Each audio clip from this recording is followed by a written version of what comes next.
Have you ever wondered what makes a person run for public office? Why would a person leave a public office he worked so hard to obtain? And what would make a person leave his political party? In today's episode of Homefront with Cynthia Davis, we have a conversation with another former state legislator, and you can hear what is in his heart and mine as well. If you are looking for answers to the questions of what happened to America and how to fix it, you will find some answers here today. I'm an American, red, white, and blue, and I'm a citizen of this world and of heaven. Some things were meant to be together. I believe in faith and freedom, got a country too. I believe with faith and freedom, we're gonna make it through. Welcome to Homefront. I'm Cynthia Davis, your host, and I'm here to help. From parenting to public policies to political advice, join me in taking America back one family at a time. Rise up, we gotta stay strong, 'cause everything's on the line. We gotta rise up, we gotta stay strong, to save our way of life. As a speaker, writer, former legislator, mother of 7, and wife of 1 for over 30 years, I bring you my experience. Don't lose your freedom. And now it's time for Homefront. Don't lose your freedom. Let's talk about it. Welcome to Homefront. Today we have a very special guest. We have Rick Jore from the state of Montana. Rick is an expert on how to be a grassroots person who's faithful to the core, to the principles that made this country great. He has the distinguished honor of being a representative elected on the Constitution Party ticket. Welcome, Rick.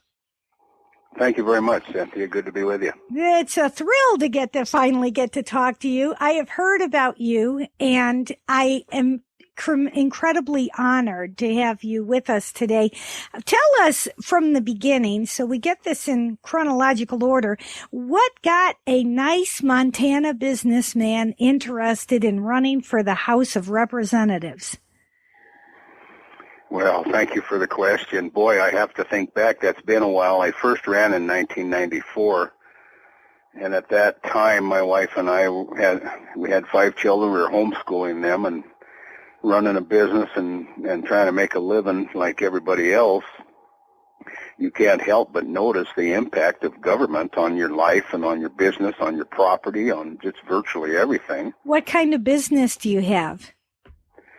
I'm involved in aquaculture. I've got property here at the foot of the mountains with good water on it, and I raise West Slope cutthroat trout to sell for private pond stocking.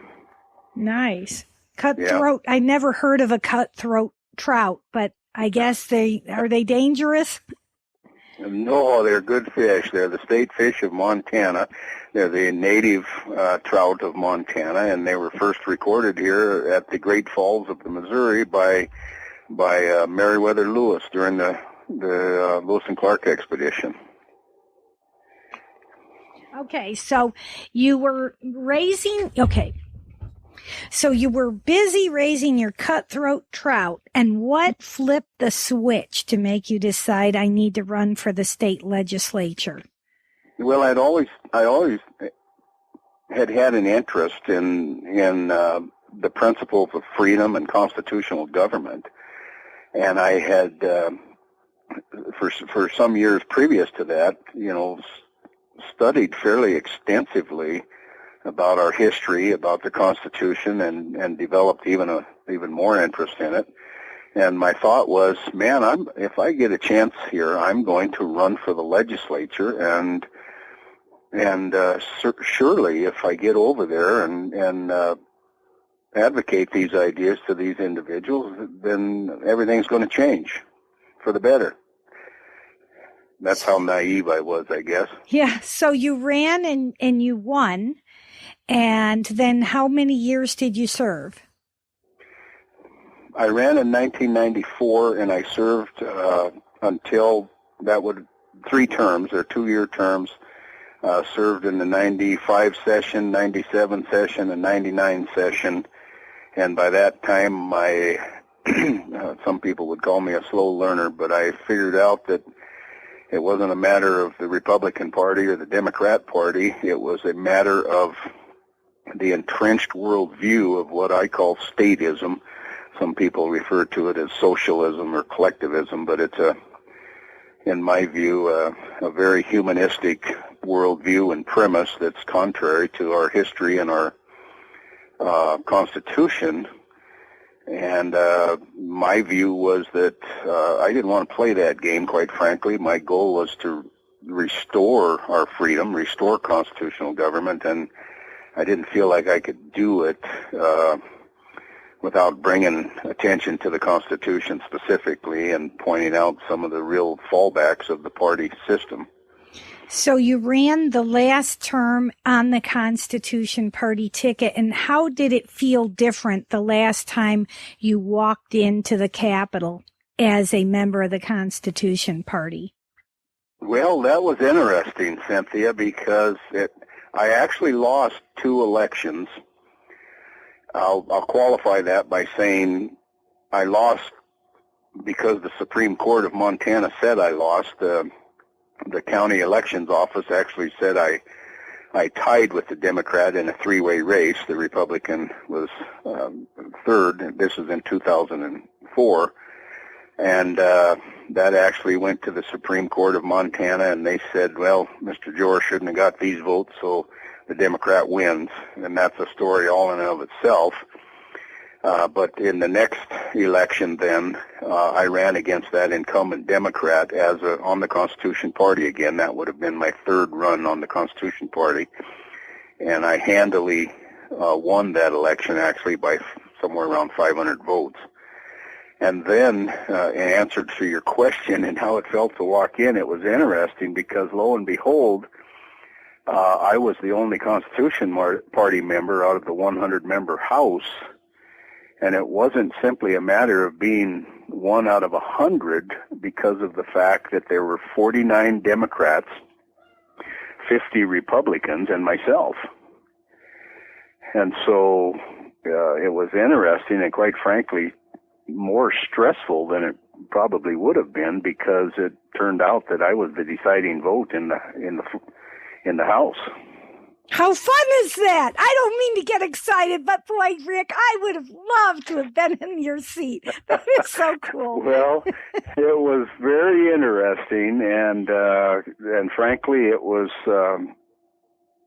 I think folks would have found it interesting in watching the party politics play out in that case. The Democrats locked up on all of the significant or important votes.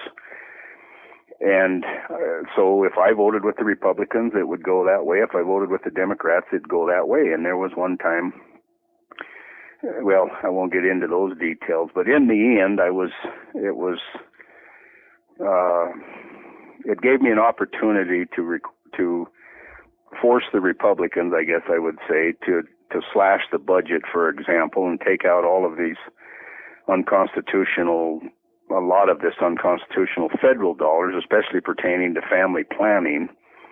And so we one significant bill that we were able to impact, at least going out of the House, was making those cuts. And many of the Republicans, of course, were very upset that they had to vote for that to get the bill out of the House. What did the Republicans have to vote for that they didn't like?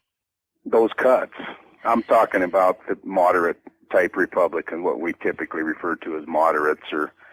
And when you refer to family planning, do you really mean planning to not have a family? Yes, ma'am. And the term, of course, and I appreciate your insight on that, and the term, of course, usually refers to funding, for example, say federal Title X dollars that are used to buy so-called family planning tools, and that pertains to birth control and some of these my contention, and many Republicans weren't aware of this, that they're actually paying for some birth control, so-called, let me call it so-called contraceptive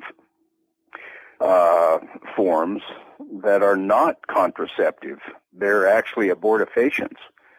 Well, then I'm not going to call it family planning. I'll call it anti-family planning. Can you go with me on that? I absolutely, and you're absolutely correct. And I was referring to the term that is generally referred to when it comes down through the budget, of course. Okay, so were you the chairman of any committee, or what happened to your status when you were elected on the Constitution Party ticket? Did you get on any committees, or did you have to serve on all the committees? Yeah, no, I did end up being chairman of the Education Committee, but frankly, that was more a consequence of a rift in the Republican caucus than it was anything that I demanded. There's an assumption, of course, that I demanded that chairmanship, but that's not the case. The speaker had a choice of a couple of Republicans, and they didn't. His contention was that he couldn't maintain the unity in the Republican caucus with either one, so he asked me to do it, and he appointed me, and then also I ended up as a committee member of two other committees. How exciting. Well, let me just say one thing, Rick.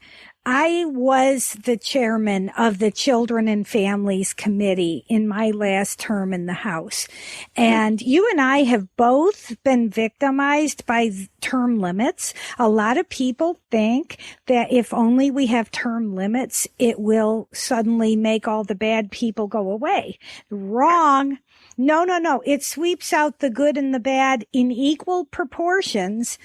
The only difference is about 100% of the time, a bad person gets replaced by another bad person, and 50% of the time, a good person gets replaced by a bad person. So I don't see how we're getting any net gain. As long as money controls who buys those seats, how can term limits be a benefit for us? When I was chairman of the Children and Families Committee, I could bat down all the bad bills that came to my desk. Once I left, it turned back into another social government program committee again, and I feel bad. The first effort I made when I became the chairman is I changed the name of my committee from it was called Family Services. And I changed it back to Children and Families, because once you say services, it's all about government funding. So let me ask you, what are some of your accomplishments you saw happen while you were there in the Montana House of Representatives? Appreciate the question, Cynthia. I was successful. Many people measure a legislator's success and what he can get passed. I don't think that alone is a good measurement of success, but having said that, let me say that one success I did have, it took me 3 times, 3 different sessions to get it done, but I was able to repeal the state inheritance tax in Montana. At that time, we were one of something like 15 states that had an inheritance tax, and when you're talking about families and government policies that undermines the integrity of family, certainly the inheritance tax is one of them. That's, I think anybody with any kind of a biblical understanding would understand the inappropriateness and frankly the immorality of an inheritance tax. So I was able to accomplish that after 3 times. I had many bills, quite frankly, that didn't pass because my philosophy was that we need to challenge the premise. We can't just introduce legislation that we know has a chance to pass, or and refrain from introducing legislation that is controversial. So quite frankly, most of my bills were killed. One of the significant ones, I think,